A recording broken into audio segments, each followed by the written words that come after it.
I'm happy to be here today. I'm Perry Parks. Of course, you know that. The two things I'd like to say before we start, number one is I'm a Christian, and that's a very important part of my life. And the second thing is, as a 30-year soldier and a disabled veteran, what happens to the soldiers I serve with is very important to me. It is probably the thing which really compelled me to jeopardize my reputation, so to speak. That was, hard earned, 30 or 40 years, and working in the community, being a volunteer in the community.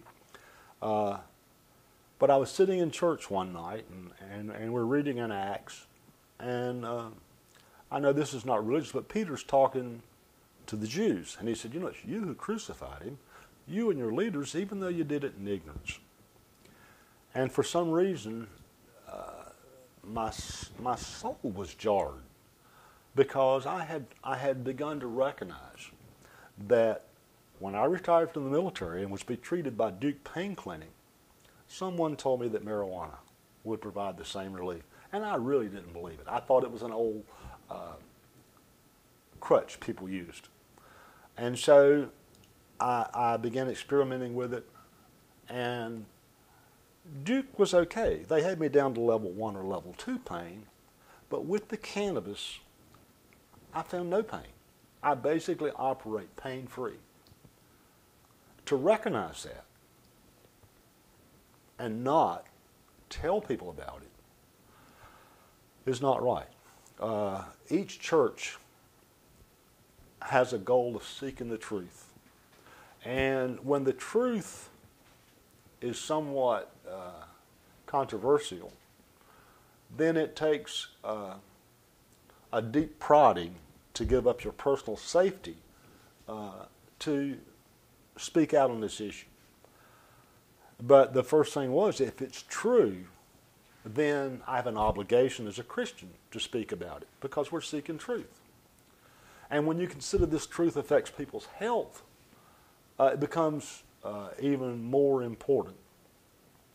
My wife is what I call brutally honest. We had a big argument about whether or not we would tell the little story about Santa Claus and, the little red sleigh. And she said, well, it's basically an untruth. And so our children were raised knowing always that their father was Santa Claus. It had no detrimental effect on Christmas as far as I know. My greatest fear was they would tell some other child, But the truth hurts sometimes. But the truth has, I guess, the greatest need to be told as truth. The Obama administration, I was very happy because they were going to base their rules and procedures and regulations on science and not what we thought. And I was a strong supporter. I mean, this alone shows we're pretty close. That smile on his face is a smile of recognition, because he said you're making progress. What he means is, and what I was told in Washington, this issue cannot be dictated from the top down. It has to be demanded from the bottom up. And so I took that as a challenge to me to start educating the public. And the fact that we're making progress is great. But when you have a television conference, you say, call us and tell us what you're interested in, and people say, marijuana first, they say, you must have stacked the deck. No, it's not stacking the deck. The truth has finally risen to the top, and it's time for people like him to recognize it and to do something about it. If nothing else, and this whole thing comes out, I wear my uniform all the time. And I do that as a symbol of distress for the veterans. Personally, I'm well off. I have health insurance. If I'm sick, I go to the doctor. My friends from Iraq and Afghanistan, if they get sick, a lot of times all they have is the VA. And if you go into a VA clinic and you test positive for cannabis, I don't care if you're missing a leg. They look at you, come back when you can provide a clean sample. This is outrageous. It is so wrong. It has done more to strengthen my resolve to get this truth out than anything that has happened. you look an American in the face and say, look, this cannabis works for PTSD and other disorders, but you got to convince everybody in your state to pass a law first. Well, here, that's a really great question, though, Perry. Okay. You said that cannabis works for post-traumatic stress. How does it work for post-traumatic stress? I've also heard it said, you said that you have post-traumatic stress and that cannabis is effective in treatment of your post-traumatic stress. Well, let's turn it back a little bit. How did you find out? Well, I used cannabis in college, and I had a 4.0 average, so I knew it didn't kill my motivation. But if we go back to Vietnam and a young helicopter pilot who was very close to the medics, I was offered cannabis by the division flight surgeon. And at first I thought it was kind of a joke. He stuck his pipe on. I said, hey, doc, that's grass. Well, gradually what I found was that every night when you got together in the big circle and we passed a joint around, there was a certain calmness. And if you've never been in a war zone, it's a 24/7 job. Every day is exactly the same. And so when you have one moment of the day when you can stop just for a second and you can do something like pass a joint around and you can have the camaraderie, and as long as there's not a rocket attack, for one time during the day you can forget about the war. And maybe that's what forgetting does in the cannabis. I don't know. All I know is that for that one session, it provided tremendous relief that at the time I didn't really recognize. Later on, when I came back to the States and I was recruited by the National Guard because of my Cobra experience, I entered the National Guard and I spent 18 years. And so I got to know a lot of the soldiers, but I did not use cannabis. I was at the mercy of the doctors who were feeding me Vioxx, Celebrex, sleeping pills, and all sorts of things to deal with my condition from the war. I say deal with my condition from the war because I led a successful life for the most part. But when the war in Iraq and the war in Afghanistan's, the Bush administration, when that war was prosecuted, and we basically decided to ignore the Geneva Convention, which is the thing that guides soldiers in captivity. And when we decided that we would no longer be defensive, that if we thought we were possibly going to be attacked, we would attack first. Those kinds of things, I guess, caused my PTSD, which had always been with me, but had been basically pushed into the background, to begin to interfere with my life. My communications with my workers, my wife, my family became more tense. And so when I finally retired from the military and was no longer tested, and somebody told me this might work, even though I didn't believe it, I started smoking every now and then. And almost without realizing it, my back pain was not only gone for a short time, it was gone for the whole time I smoked. And so the pain relief, once I saw the medical evidence, I understand why now. And the more concrete the evidence became, the more outrageous the untruth that's being spread by the government became.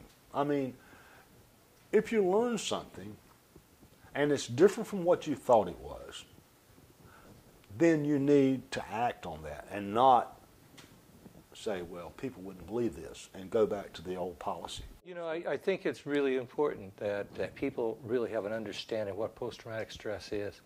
I've described it one time before saying it's kind of like a broken record, and the fact that, you know, whatever pain, whatever it is, the thing that has come that has really made an impact on our life, tragically, how like a broken record, you know, we start to drift away from it, but we always end up coming back to that moment, and it's just as raw, just as real as it was that first time.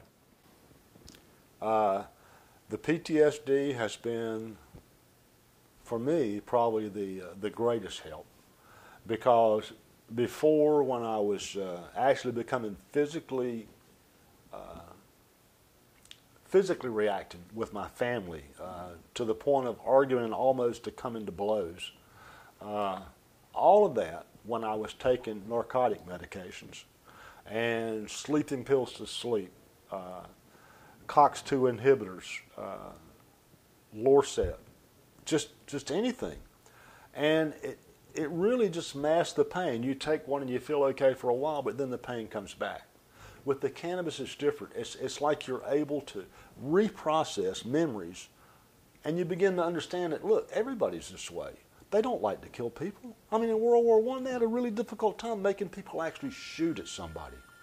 They would aim, and then just before they'd pull the trigger, the human condition takes over, and you raise the rifle just a little bit because it's just not right to shoot somebody else.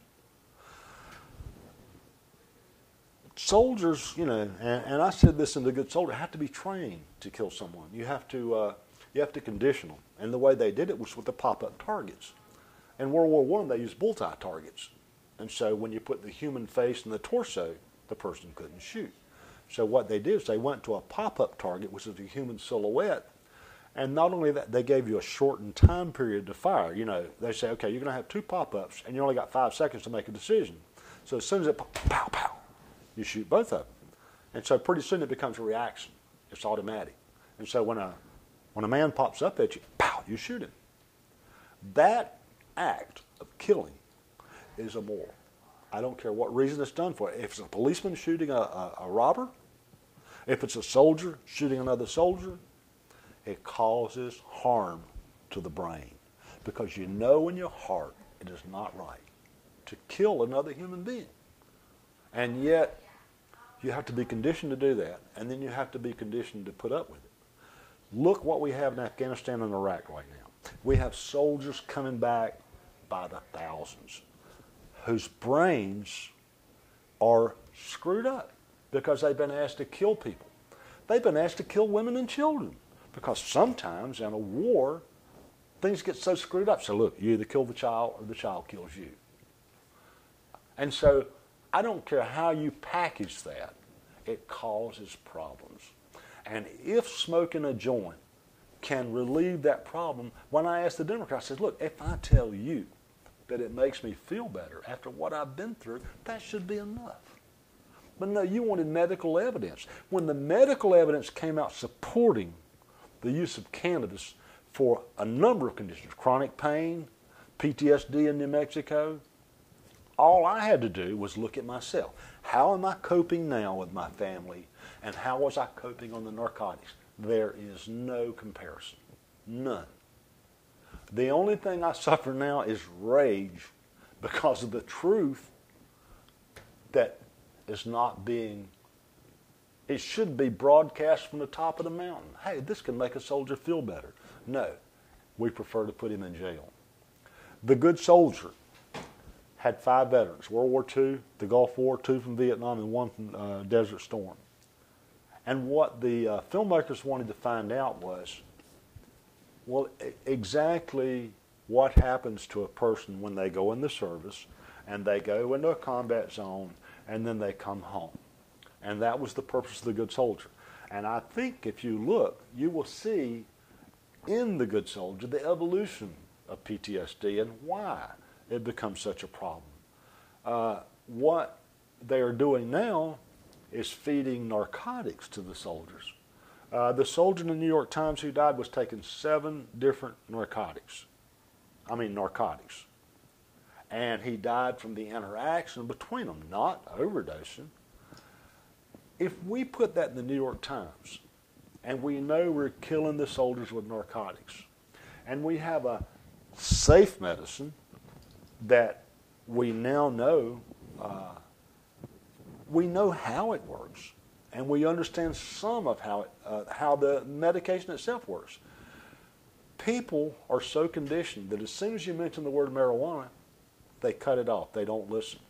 Everybody in the world is trying to educate the public now. The History Channel, the Discovery Channel, every channel is trying to say, hey, we screwed it up back in 1937. We want you to slow down and listen because there's a lot of good evidence now. And it's just not being put out. In 33 states now, veterans can be arrested had their benefits taken and put in jail because they used cannabis to treat the conditions of war. In 17 states, it's now fine because that state has a program. I think if most people realize that the veterans are being jailed for using cannabis, which is an acknowledged treatment for cannabis and PTSD and pain, I think people would be outraged. People come up to me all the time, hey, how can I help you? I love thank you, veteran. Well, how about thanking me by just not arresting me? That's all I'm asking. Just let me use the medicine of my choice to treat my problems. Is that so much to ask? Really? I mean, every time a veteran calls me in North Carolina, and I've had 2 in tears. I had Randy Hobbs from Clayton called me and said he was put in the VA and told, look, you either provide a clean sample or you get no care. So he tried to go to his pain clinic. His pain clinic said, hey, you're a veteran, you need to go to the VA. And so he's caught in this crossfire between the pain clinics and the VA. And the VA will not treat him at all. And check it out. I mean, go to a VA clinic and say, look, if I test positive for cannabis, what happens? You're told to come back when you're not using the cannabis. What do you do in between? What does a veteran do in between? Well, did you see the other day, we're having 1 suicide a day. More soldiers dying from suicide now than from combat. And part of that suicide is because they're being denied the medication that could help them. The suicides, you cannot stop the problems from combat. And if you have multiple deployments, time and time again, then you're going to come back with some kind of disabled or disabling injury.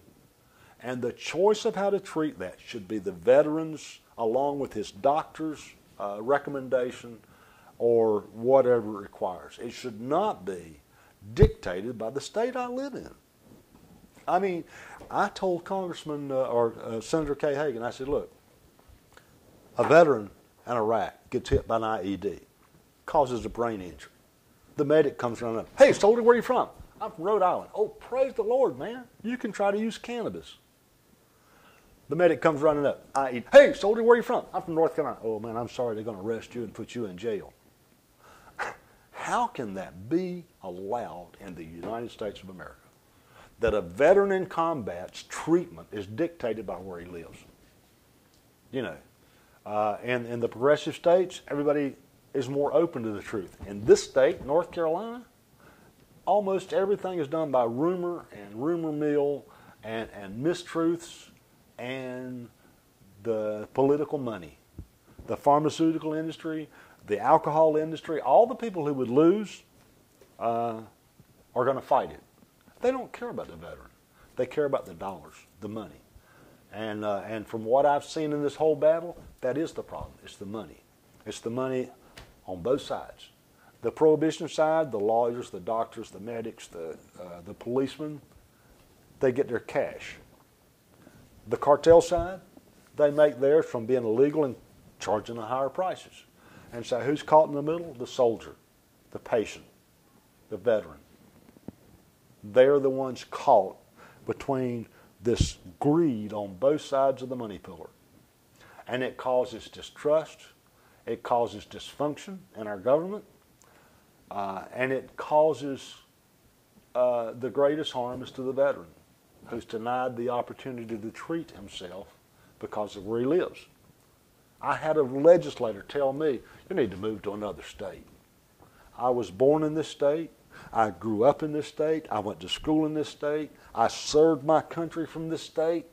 And I'm wounded. And when I come back, somebody tells me, you need to move to treat yourself? What kind of person tells me that? They are wrong. They are so wrong. And as a Christian, I think one day we all answer for what we did. And for what we did to hurt other people or to help myself, regardless of how it hurts other people, I hope and have faith that one day justice will be applied to all of them, because the unjust way in which they treat other people based on the profits, I I just don't even have the words to tell you how wrong it is. It just causes me to want to boil over. In the church, when I told my pastor that, hey, I'm using cannabis now, and I'm having the best, I'm functioning better than I've ever functioned. He said, it's wrong. I said, wait a minute, have you looked at the evidence? You can read the same evidence and come to different conclusions. I'm telling you it's wrong. His whole wrongness is based on his false preconceptions of what he was told by a crooked government, and here I sit doing my best and listening to this man speak, and when I find something that's truthful and he denies it, it just lets you see how difficult the battle is. I just don't know where to go from here. I do, and I will wear my uniform at every public event I can go to. And I want them to look me in the face, and if I do nothing else, I want people to understand that the soldier is being treated for his wounds based not on the science, but on the laws of that state. The science is pretty clear. The endocannabinoid system, the receptors, CB1 and CB2 and possibly CBX now. It's like you have the medical evidence, which John Walker in 2005 said, hey, we got clinical trials going on right now. Until we get those, all you got is a bunch of people saying, I feel good. Well, the clinical trials are over, and they support the people that said, I feel better, so where's the change in the law? Where's ONDCP now? ONDCP continues to lie. Gil Karlowaski and all of those folks who stand up and keep saying marijuana is dangerous and all these other things, where is the evidence? What are you basing your stuff on? I asked Tom Vilsack, Secretary of Agriculture, about the veterans' use of cannabis. And he said, I don't know much about that. The top agricultural product in several counties, and the Department of Agriculture Secretary doesn't know anything about it. It's all part of the lie. It's all part of the lie that you perpetuate by not telling the truth. He didn't stand up and say it's a lie. He just wouldn't confirm the truth. I like these little sayings, and I guess the only one I've come up with my wife gives me credibility for is a half-truth is a whole lie. Mm-hmm. When you deceive someone, that's a lie. If you deceive them with a half-truth, it's the same as a whole lie, mm-hmm. because you've deceived the person. And that's exactly what's happening with the government. They're telling a half-truth. They're not being truthful with people. And if you can't depend on your government to protect you, then who do you turn to? Where do you go? My doctor says it's fine, but my government says no. My doctor treats me and tests me each time to make sure I'm still using the cannabis and issues my prescription. What right does the DEA have to tell a doctor what treatment option it can offer someone? All drugs are dangerous. Prescription drugs, they're killing people left and right. But he can't prescribe cannabis. No one can.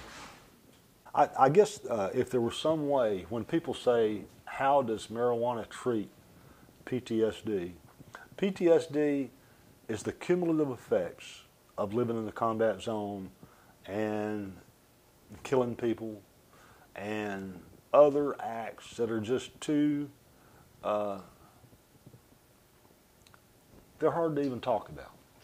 The things that you did that you look back. Sometimes you even have, you have a problem acknowledging you did it yourself. These kinds of things cause the problem of PTSD, or post-traumatic stress disorder.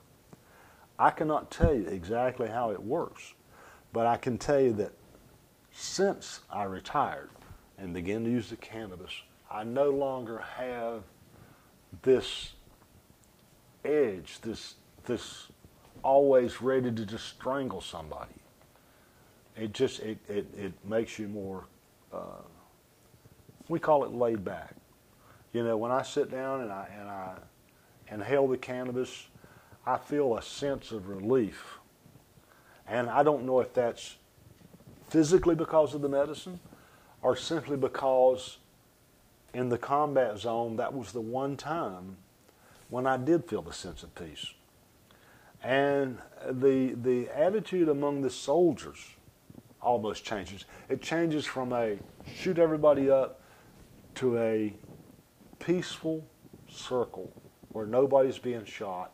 The only thing that's happened is you're sharing a joint and slowing down for a minute and maybe smiling once or twice. Because other than that, when the party's over, when the bell starts tomorrow morning, it's back to shooting and killing people. And so you wait for that evening time when you can get together and just try to relax for a minute.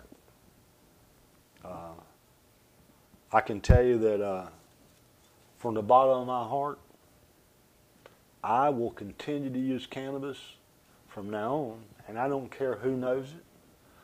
It is so wrong that I'm fairly open about it. I say, look, I'm going to do it. Come get me if you want to. You know, I think about all the other people, you know, not just people who've been in combat, but I think about people who are in stressful situations in their life, people who've gone through horrific experiences in their lives, terrible tragedies, who are experiencing post-traumatic stress. And the impact that emotional experience has had on their life, you know, doesn't necessarily have to dictate the rest of their life if they could find that same kind of relief you're talking about. And I believe that this has the greatest potential in all the situations because of the calming effect. Like I say, I don't know exactly how it works, but the very fact that when you talk about cannabis use in general, even in a large crowd, whereas alcohol is unpredictable and most likely results in somebody being killed or shot or argued at, just doesn't happen with the cannabis. There is something inherent in the plant